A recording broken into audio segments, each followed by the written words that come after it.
Well, I'd like to welcome everybody to the Kentucky Sportsman Show here in Owensboro, Kentucky. I'm Mark Menendez. I'm a Bassmaster Elite Series pro from the great city of Purdue, about an hour and a half that way. I've got some family here in the Owensboro area, so spent some time here in the past. It's a great place to be, and I'm just thrilled to see what a great show we've got going on here. There's things for everybody to do. We've got great vendors. We've got boats, motors. We've got scuba diving, which I'll be doing the backstroke over there a little bit later. I may go over there and fish a little bit, so you never can tell what a cool venue that is. But we're here to talk about fishing today.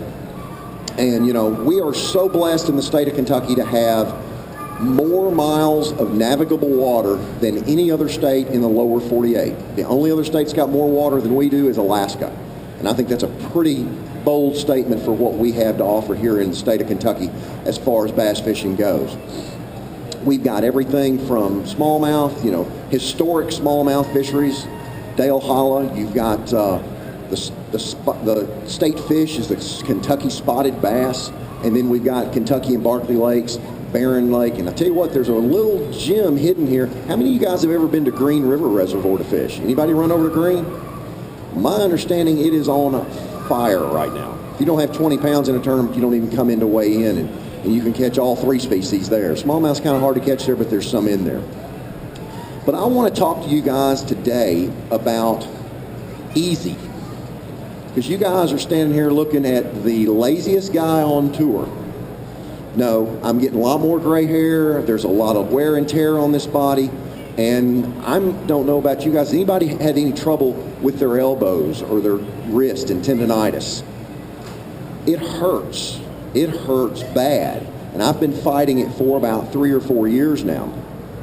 I've been off from fishing for a couple of years, battling cancer with my wife. My wife had cancer, and I didn't fish for a couple of years, and I got back into fishing and started fishing really fast, and you know, doggone, I was really hurting bad. And during that time that I was off, I was spending a lot of time on the keyboard writing fishing stories for internet websites and for magazines, and so I developed a really bad case of tendonitis. So picking up a flipping stick or throwing a big plug like we do on Kentucky Lake was pretty hard for me to do. It was really bothering me. So I had to devise last year some fishing techniques that were simple, that basically amounted to throwing it out and winding it back in.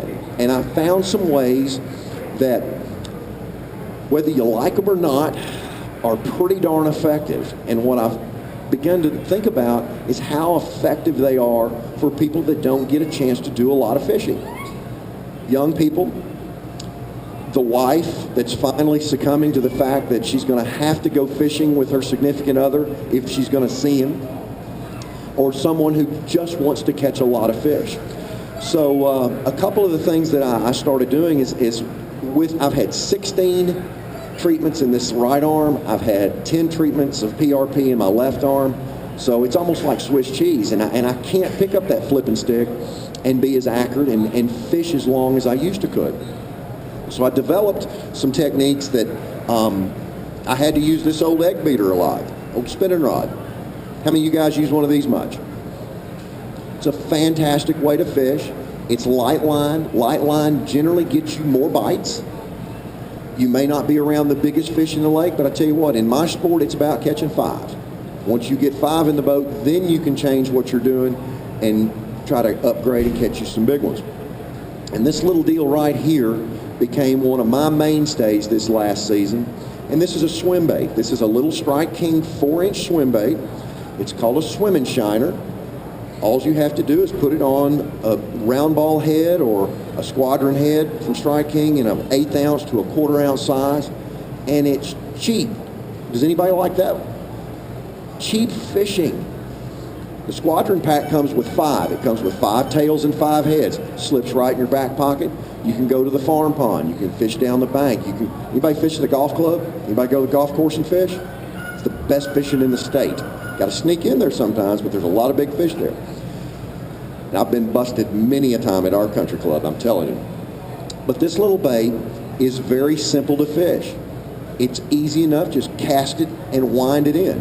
It has a great little action. The tail has got a lot of movement, but it mimics the bass's favorite food, a small bait fish.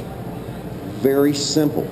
I take this thing on 6 or 8 pound line, a Lew's custom stick, a Lew's spinning reel, and 6 to 8 pound cigar fluorocarbon, and I can throw it from here to next week. If it didn't have a sharp hook, I'd hit the concession stand over there, and I wind it back. But I fish it in cleaner water. This is a cleaner water technique. If it's muddy, the fish can't find this very well because it's not got a lot of vibration. They see this bait and they aggress it. So you want cleaner water. I want to have water clarity of 15 to 18 to maybe 24 inches, and anything above that's a bonus. Because I think bass can see 3 to 5 times further than we can see. And what I mean by that is if I stick my bait at my rod tip and I stick it down in the water, if it disappears a foot down, let's do some simple mathematics, 3 to 5 feet. This way that fish can see my bait, 3 to 5 feet. This way that fish can see it, 3 to 5 feet down, and or 3 to 5 feet from top looking down. So it's kind of like the bait being in a big bubble. But in cleaner water, this thing, they can see it a lot further. I like to fish this very much like I do a spinnerbait. One of my favorite ways to fish a spinnerbait is just down out of sight, just where I can kind of see those blades flashing as I'm winding them. A lot of times in clean water, I want to rip that spinnerbait where it's coming back at me at 900 to nothing. I want it coming fast in the wind, over points. Smallmouth and spotted bass love that in the fall. This bait right here, I want to do that very same thing, but I want to get it down in the water column just where I can't hardly see it. At the Angler of the Year Championship this year at Sturgeon Bay, that water is cleaner than the water that you get out of a bottle. It's cleaner than that. You can see 12 to 15 feet deep. And I was very competitive in that tournament, finished in the top 12, catching them in water this deep, in that gin clear water.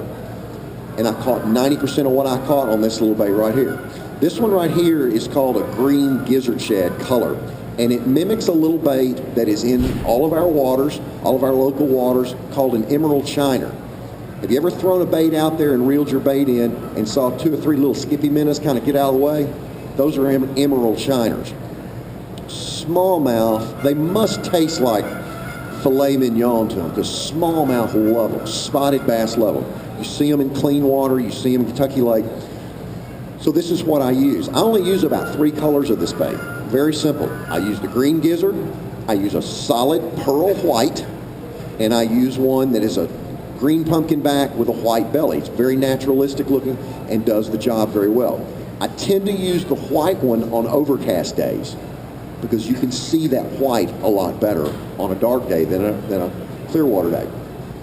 But this technique is one that a young person can be successful, the old person can be successful, but it is a fantastic way to get people interested in fishing. And like I said, it's inexpensive. Go buy you a pack of these things. The bait is pretty tough. It's got a pretty good action to it. The plastic is pretty tough. It's very durable. And you're going to get a lot of bites. You're going to get bluegill bite this thing. You're going to have white bass bite it. But just get one of the little 5 squadron packs and go, stick it in your back pocket, and you're ready to go. This thing landed a ton of fish for me this season. Now, another little technique that's I think it's kind of cool, and it's, being a cheapskate like I am, I think it's kind of cool too. The bait people may not want me to tell this, but I'm going to show you another deal. How many of you guys have fished a bait like this? Soft plastic stickworm. This is can't even think of the name of it. A shimmy stick right now. This is a shimmy stick. Cinco, whatever you want to call them. But how would you like to double the productivity of this lure? So then instead of 1, you got 2. More for your money. All you have to do is take this bait and tear it apart. So now I've got 2 little nothing looking pieces of plastic. Reach down, take a Strike King Tour Grade shaky head, Tour Grade jig head, and now I've got something that we on tour call the Ned rig. Now this is the most nothing looking little bait you have ever seen. How cute is that? Look at his little tail, it wiggles. It's not a very macho thing to be throwing around, but let me tell you, this thing catches them. Are you being ugly over there, ma'am? Are you making fun of my little... Okay, all right, I'm just checking.